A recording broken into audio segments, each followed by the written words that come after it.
aí, aqui é o Zangado e hoje é dia de Vale a Pena Jogar, e o game que volta a aparecer no canal depois dos vídeos da sua demo, prévia e primeira hora, dessa vez para ser analisado por completo.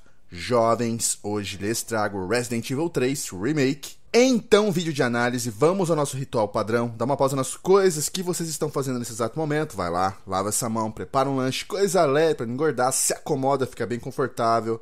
E vem com o tio. Resident Evil 3 Remake se trata de um game single player em terceira pessoa de gênero horror e sobrevivência, agora uma versão refeita e sendo uma reimaginação dos fatos acontecidos do clássico de 1999, sendo desenvolvido e publicado pela Capcom, lançado em abril deste ano, 2020. Resident Evil 3 clássico marcou o retorno de uma das personagens mais queridas da saga, a toda poderosa e linda Jill, e nos apresentou a um dos monstros mais marcantes do mundo dos games, que aterrorizou muitas infâncias, que é o nosso querido Nemesis. E quando se fala em Resident Evil, o hype é imediato, mesmo com muitos altos e baixos ao longo do tempo, histórias que eu falei pra vocês nos meus vídeos da saga Resident Evil. E será que o hype vai vingar aqui? Bom, vamos ver agora, começando pelo enredo. Puxem na memória o vídeo da primeira hora. Na abertura, vemos cenas em live action demonstrando o caos se instalando em Raccoon City pelo surto de um vírus e mostrando a construção de uma nova arma biológica, o nosso querido Tyrant Nemesis. Nosso gameplay se inicia diferente, em primeira pessoa, à la Resident Evil 7, mas os eventos nesse momento não passam de um pesadelo. Ao acordar, exploramos o apartamento da Jill e vemos que ela está passando por muitos problemas, se entupindo de remédios, tendo dificuldade para dormir, também, né? Depois de tudo que ela passou no Resident Evil 1, porque assim, após os incidentes do 1, a Umbrella, usando todo o seu poder e influência, comprou o silêncio de muitas pessoas, inclusive dos figurões de Raccoon City. Cidade que é basicamente o berço da Umbrella, com filiais e pessoas chaves nela para tudo que vinha acontecendo. Com isso, os membros da STARS juraram acabar com a Umbrella, iniciando uma investigação. Chris foi para a Europa, Barry para o Canadá e Jill permaneceu em Raccoon. A Umbrella comprou o chefe de polícia do departamento da cidade, esse que começou a incriminar os membros da STARS, levando à dissolução deles. E tudo isso acontece antes de começar o 3. Nesse início, podemos ver no apartamento da Jill como ela está focada na sua investigação e como ela está estressada e cansada com tudo isso. Ela mal come e dorme, sendo vigiada constantemente. Ela recebe uma ligação, e é o Brad, esse que era um piloto da STARS, mas com medo de perder emprego, acabou ficando submisso a tudo que aconteceu. E Brad está desesperado no telefone, mandando Jill fugir o quanto antes, e que ele não tinha tempo de explicar, que é quando o Nemesis aparece, já disposto a matá-la nos primeiros minutos de jogo. Quando escapamos, Jill percebe que a cidade toda está em caos. E mano, como que ela não ouviu isso antes? Lugar explodindo, gritaria, helicóptero, e ela não ouvia do apartamento dela, mas tudo bem. Esse comecinho foi uma boa adição ao jogo, porque tudo que tínhamos no original eram imagens narradas por Jill, e daí o jogo iniciava com ela saindo do prédio. Então isso aqui ficou legal. Continuando, ela encontra Brad na rua, e não há nada a fazer, a não ser, como dizia a Dory, continue a nadar. Nesse processo de fuga, o coitado do Brad, que já morreu mais que o Kenny do South Park, é mordido e resolve ficar para trás, segurando os zumbis e mandando Jill seguir. Jill foge mais um pouquinho, Nemesis aparece mais um pouquinho. Se alguém me falasse que o Nemesis foi feito a partir de um ex da Jill, que não aceitou bem a separação, eu não iria duvidar. E aposto que muitos de vocês iam até se identificar com essa história. Resumo da ópera. Carlos aparece e salva Jill, a levando pro metrô. Assim vocês viram que esse remake, é como eu falei, é uma reimaginação, é um outro jogo e não é o mesmo refeito. Então, é óbvio que muitos de vocês, diria até a maioria, não vai gostar desses novos acontecimentos. A não ser que você não ligue e goste de ambos. Continuando. No metrô, Jill encontra Mikhail, que diz que o plano é evacuar a cidade pelo metrô, e eles pedem a ajuda de Jill para isso. Essa seria a motivação inicial, que como todos vocês já sabem, irá crescer muito além, e é aí que o jogo começa. E para quem não viu ainda o meu vídeo da saga Resident, um resuminho sobre Nemesis para quem não lembra. Nemesis é uma arma biológica da Umbrella, um Tyrant,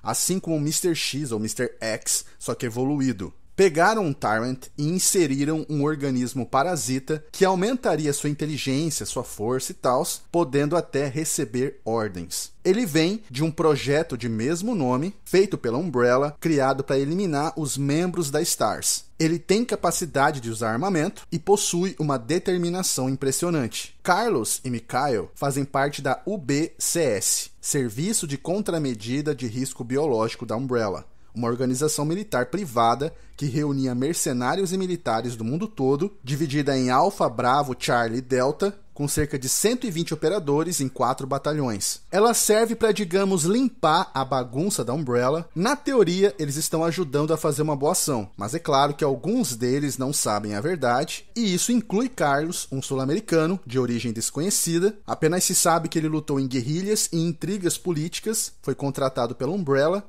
devido ao seu conhecimento em armamento e por ser um excelente soldado. Carlos é um cara de bom coração e que quer ajudar os outros, além de bancar um engraçadinho de vez em quando. O relacionamento dele e Jill se desenvolve em meio a tudo, e nesse remake ele tem muito mais relevância que no original. Outros integrantes além dele e Mikhail são o burguês safado do Nikolai e o Tyrell, praticamente um Matias do Tropa de Elite, cara do bem e muito prestativo. Lembrando que a história do 3 começa antes do 2 e termina depois dele, rolando alguns complementos de roteiro entre eles. E a história, como sempre, se desenvolve também por arquivos de textos encontrados, vindo com uma boa dublagem original e com legendas em português. O loading inicial varia de 15 a 20 segundos e o reloading vai de 3, 5 a 7 segundos. Tendo uma campanha que em uma primeira jogatina dura de 4 ou a malícia a 5 horas, podendo se estender de 6 a 7 se você buscar colecionáveis. Rejogando, ele pode ser finalizado em menos de 3 horas, mas o que fere o fator de rejogabilidade é que ele não oferece múltiplos finais, o que já quebra completamente o preço do jogo, que está sendo vendido a R$250, sendo algo que você zera em um final de semana e muito rápido.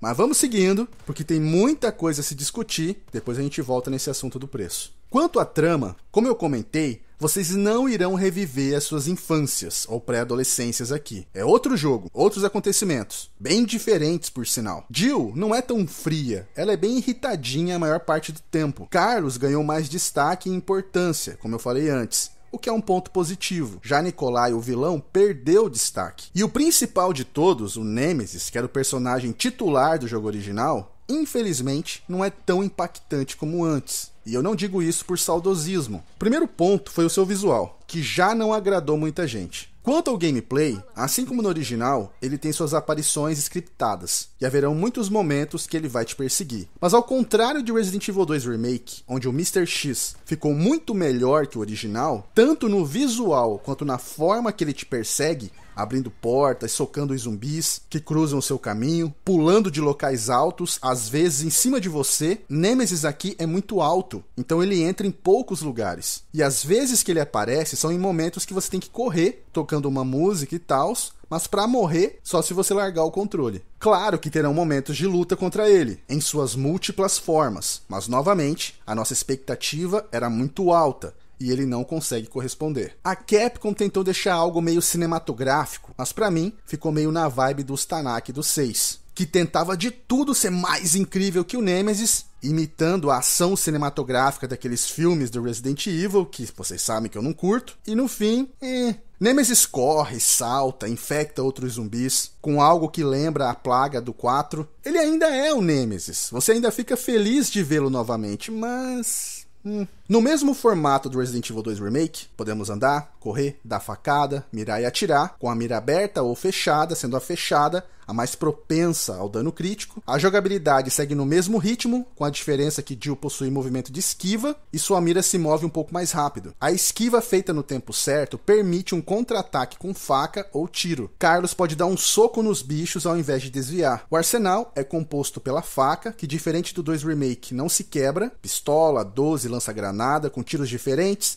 explosiva, mina, fogo ou ácida. A de congelamento não está presente. Além de Magnum, rifle de assalto, granada de fragmentação e atordoamento, encontramos peças de melhoria que, quando combinadas com as armas, melhoram suas performances, mantendo o atalho de 4 slots para acesso rápido a uma arma escolhida, com um inventário inicial de 8 slots, que podem ser ampliados ao encontrar as pochetes. com os itens clássicos presentes, menos a erva azul, podendo utilizá-los, combiná-los, examiná-los como padrão da saga. A fabricação de munição ficou mais simples que o 3 clássico, onde você tinha que pegar 2 potes de pólvora, somados ao Reloading Tool para se fabricar. Aqui, basta somar 2 potes, que gera munição. As salas seguras estão presentes, onde os inimigos não podem entrar, trazendo as máquinas de escrever para salvar, e os baús para estocar itens. O Ink, que havia voltado no 2 Remake pelo modo Hard, foi retirado, e ainda temos os checkpoints para save automático. Uma diferença notável ao 2 Remake é quanto à violência gráfica, que era alta no 2, e aqui foi relativamente suavizada. Não temos cutscenes com zumbis arrancando pedaços tão explicitamente como no anterior. Percebemos que há uma grande reciclagem de zumbis, e eles continuam sofrendo mutilações. A gente pode estourar a cabeça, causar dano aparente em seus corpos e decepar membros. Mas eles somem automaticamente agora, eles não ficam no chão. Inimigos clássicos aparecem, como os cachorros, mas muito poucos. Os Lickers, os perigosos Hunters. Temos alguns novos, como os Gamas, que são peixes humanoides que habitam os esgotos e podem matar a Jill com um ataque só, a devorando inteira, seguindo aquele progresso padrão de leva e trás de itens, tendo um mapa de auxílio e alguns quebra-cabeças, esses que são poucos e muito fáceis. A ambientação será outro divisor de águas entre os fãs. Sim, ela é legal, é macabra, alguns trechos bem escuros, apenas com auxílio da lanterna, tem um visual bonito e de exploração limitada. Temos parte da cidade, um pequeno trecho na central de polícia do 2, esgotos, etc. Mas alguns cenários originais do 3 não vão aparecer aqui, como a famosa Torre do Relógio,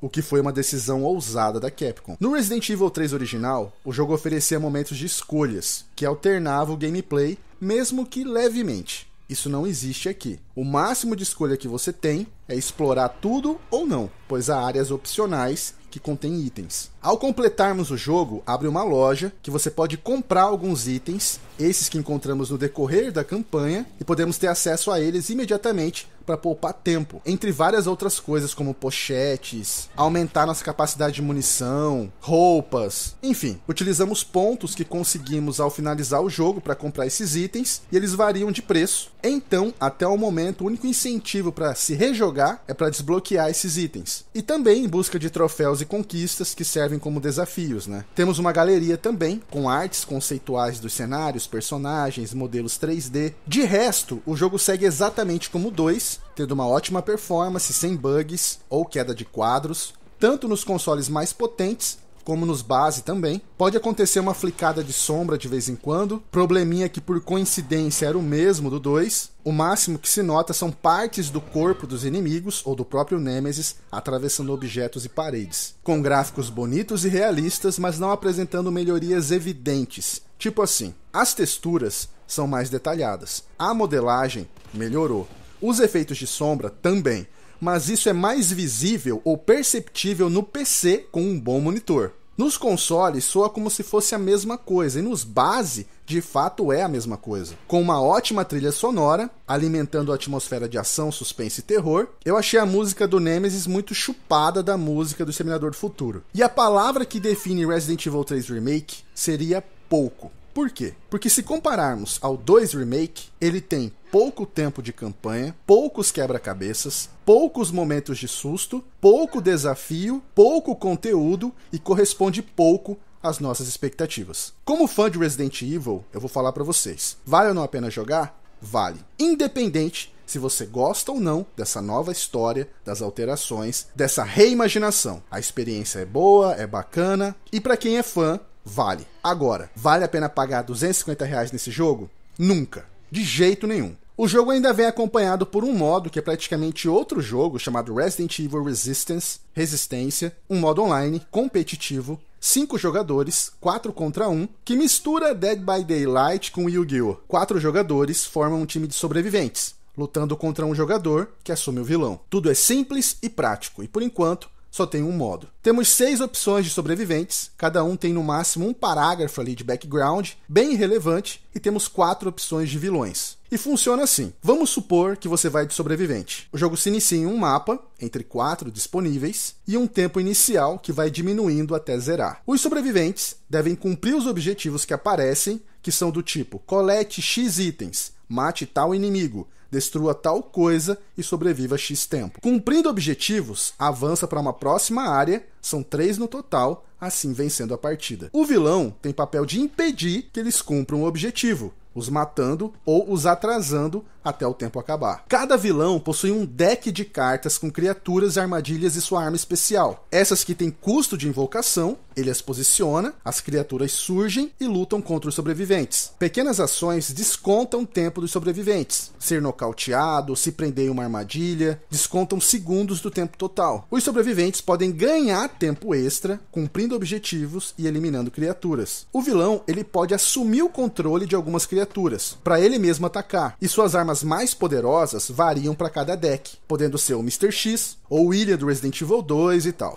O vilão, ele possui várias câmeras espalhadas em cada mapa, e pode alternar livremente entre elas, para olhar os jogadores e posicionar suas cartas. Ele precisa pensar rápido e agir rápido, porque ele tem que ficar de olho em 4 jogadores ao mesmo tempo. Cada sobrevivente tem sua particularidade. Eles possuem classes, que podem ser suporte, cura, tanque, hacker e tals. Possuem habilidades ativas e passivas, equipamento, que dão algum tipo de vantagem, e cosméticos, com 4 slots cada um. Por exemplo, a Valerie. Entre suas 2 habilidades ativas temos Instinto de Sobrevivência, onde ela deixa em evidência itens e inimigos em um raio de distância, e o Spray Turbinado, onde ela é capaz de curar vários companheiros em um círculo determinado no chão. As habilidades ativas, ao serem utilizadas, precisam de um tempo para recarregar. Habilidades e equipamentos variados são limitados pelo nível daquele personagem. Os sobreviventes vão coletando créditos Umbrella, que podem ser gastos em uma caixa que aparece no início de cada área para comprar munição, armas e itens de cura. Sobreviventes e vilões possuem itens cosméticos. Podemos customizar os sobreviventes, ou até mesmo as criaturas dos decks dos vilões,